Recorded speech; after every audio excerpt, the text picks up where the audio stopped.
दुनिया में कुछ नहीं था तब क्या था? अंधेरा। जब दुनिया नहीं थी तब क्या था?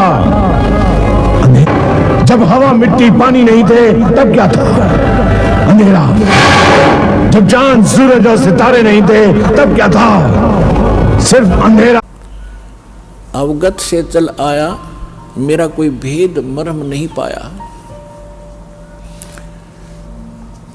अब क्या बताते हैं परमात्मा। एक बार गोरखनाथ जी ने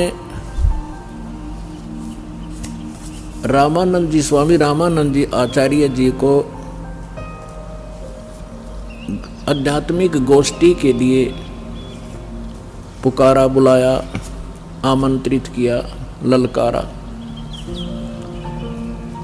अब रामानंद जी वैसे तो विद्वान माने जाते थे, गीता वेद घोट रखे थे उसने, कंठस्थ याद थे मंत्र सभी, लेकिन वो सिद्धि नहीं थी उनके पास।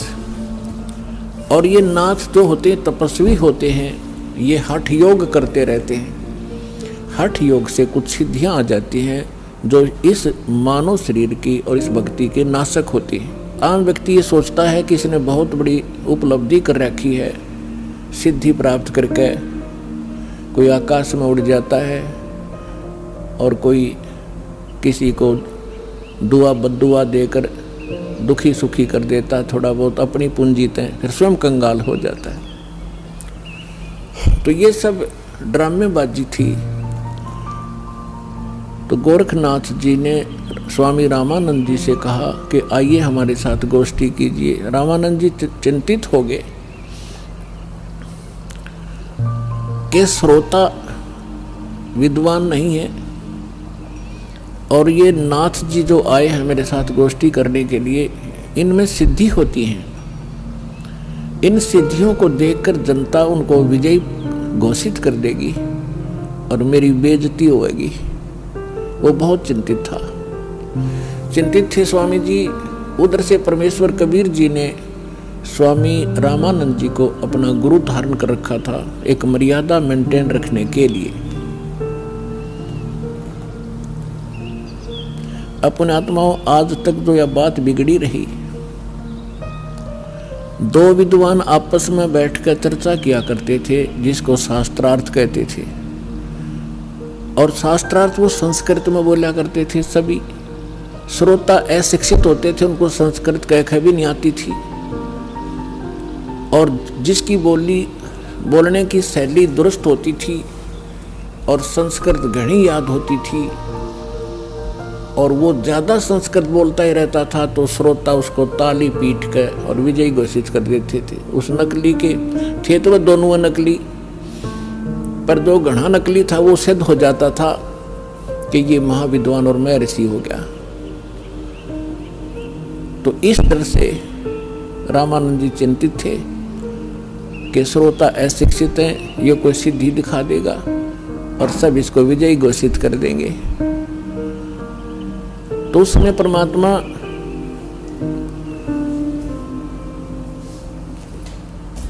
कबीर जी जब अपने गुरुदेव के आश्रम में पहुंचे,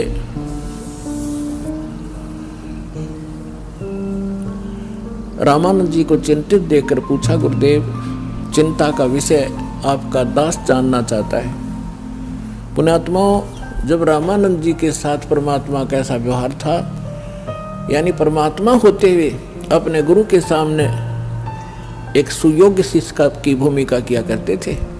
हमारे लिए एक उदाहरण छोड़ कर गए थे कि आप जी ने अपने गुरु जी के सामने कैसे रहना चाहिए, और साथ में प्रमाण दिया करते थे कि रामकृष्ण से कौन बड़ा। तुम रामकृष्ण को सुप्रीम पावर मानते हो अज्ञानता से, फिर भी मान कर चलो कि रामकृष्ण से कौन बड़ा, उन्होंने भी गुरु कीन और 3 लोक के वे धनी, गुरु आज्ञा अधीन। तो इस कारण से रामानंद जी ने फिर जब परमात्मा से परिचित हुए, सतलोक सचखंड में मालिक को देखा, तब कहा था, तुम साहेब तुम संत हो, तुम सतगुरु तुम हंस, और राम गरीबदास तेरे रूप बिना और न दूजा अंश। तुम ही परमात्मा हो, साहेब हो, तुम साहेब तुम संत हो। एक संत भी आप ही हो, जो क्वालिटी संत में होनी चाहिए। और परमात्मा तो समर्थ हो ही हो। तुम साहेब, तुम संत हो, तुम सतगुरु, सतगुरु माने जो सच्चा ज्ञान यानी बिल्कुल एक्यूरेट और संपूर्ण अध्यात्म ज्ञान भी आप ही के पास है, किसी के पास नहीं। आप वास्तव में सतगुरु हो, सच्चे सतगुरु हो, सच्चा ज्ञान युक्त हो। और तुम साहेब, तुम संत हो, तुम सतगुरु, तुम हंस, हंस माने एक नेक आत्मा, एक सुयोग्य शिष्य भी आप ही हो। तो परमात्मा ने कहा, क्या आपका दास चिंता का कारण जान सकता है? तब स्वामी जी के साथ बैठे और भी बहुत से ब्राह्मण ऋषि थे।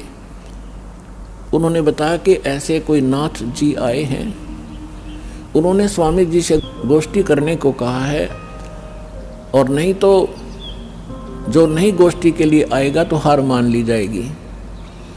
और दूसरी कंडीशन ये रखी है कि जो हार जाएगा वो जीतने वाले का सह अनुयायी शिष्य बनेगा। तब स्वामी जी ने कहा कि हे भगवान, वो नाथ सिद्धि युक्त है, वो सिद्धि का ड्रामा दिखाएगा, जनता उसकी वाह वाह कर देगी और हमारा मिशन फेल होगा। मुझे चिंता ये खा रही है। तब परमेश्वर ने कहा, स्वामी जी, हार जीत की चिंता संत नहीं किया करते, और हमने सामना करना चाहिए, हमें चलना चाहिए। आपका दास भी तो आपके साथ है। रामानंद जी को पता था, क्योंकि वो देख चुके थे उसकी परमात्मा की महिमा को। तब थोड़ा ढाढ़स बंधा और उसकी चुनौती स्वीकार की। अब वहां जहां निश्चित समय और स्थान था वहां पहुंच गए। नाथ जी को आसन दे रखा अलग से, ऊंचा तख्त पर, जमीन पर अलग से आसन बिछा रखा। अच्छा, उधर से रामानंद जी का एक तख्त सा लगाकर वहां आसन लगा दिया।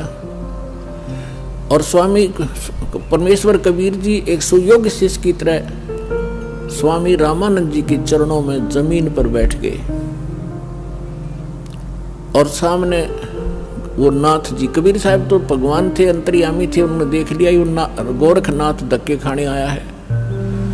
क्योंकि ये कुछ ऐसे साधक होते हैं जो पूर्व जन्मों के संस्कारी होते हैं, और एक पूरे जीवन में उस भक्ति का अपना नाश भी कर जाते हैं। बहुत सी पूंजी लुटा जाते हैं, किसी को चमत्कार दिखाकर, किसी को हानि पहुंचाकर, और किसी को छोटा मोटा लाभ पहुंचाकर, फिर भी उनमें कुछ भक्ति शेष रह जाती है, जिस कारण से वो पितृलोक को प्राप्त हो जाते हैं। और पितृलोक में गए हुए ये एक सुप्रीम भूत होते हैं पितृ,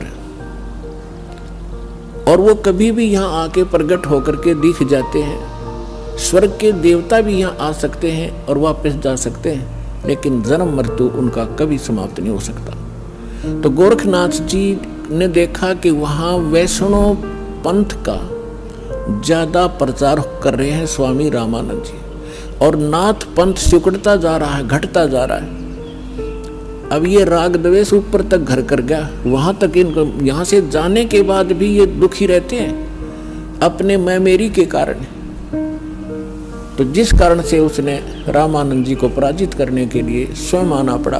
हालांकि गोरखनाथ जी बहुत पहले अपने मानव शरीर का जो एक कर्म था पूरा करके जा चुके थे। तो परमात्मा ने देख लिया कि तो गोरखनाथ है, अपने वो तो जानी जान थे। तब गोरखनाथ जी ने कहा कि आइए रामानंद जी मेरे साथ गोष्ठी कीजिए। तब परमात्मा एक बालक थे छोटे से 10-12 वर्ष की आयु के लीला कर रहे थे। उस समय जब गोरखनाथ जी गोष्ठी करने के लिए आए थे, तब परमात्मा खड़े हुए कबीर जी और कहा कि नाथ जी पहले मेरे से गोष्ठी कीजिए और बाद में मेरे सतगुरु से बात कीजिए। मेरे से निमट ले पहले, फिर गुरु जी से बात करना। अब गोरखनाथ जी इस बात से बड़ा दुखी हुआ कि अरे कबीर, तू छोटा सा बालक, तेरी आयु क्या है और तू गोष्ठी करेगा मेरे साथ? पता है मैं कौन हूँ? कबीर साहब ने बता दिया कि मुझे मालूम आप कौन हो, आप गोरखनाथ हैं। इस बात से उसको बड़ा झटका लगा कि छोटे से बालक ने मुझे पहचान लिया। फिर गोरखनाथ जी ने कहा कि आपकी आयु क्या है? परमात्मा बोले कि सबसे बड़ा मूर्ख वो है जो मेरी आयु मुझे बालक बता रहा है। गोरखनाथ जी सुन रहे थे, अंदर से दुखी भी खूब हो रहे थे कि ये मुझे मूर्ख भी बताने की चेष्टा कर रहा है।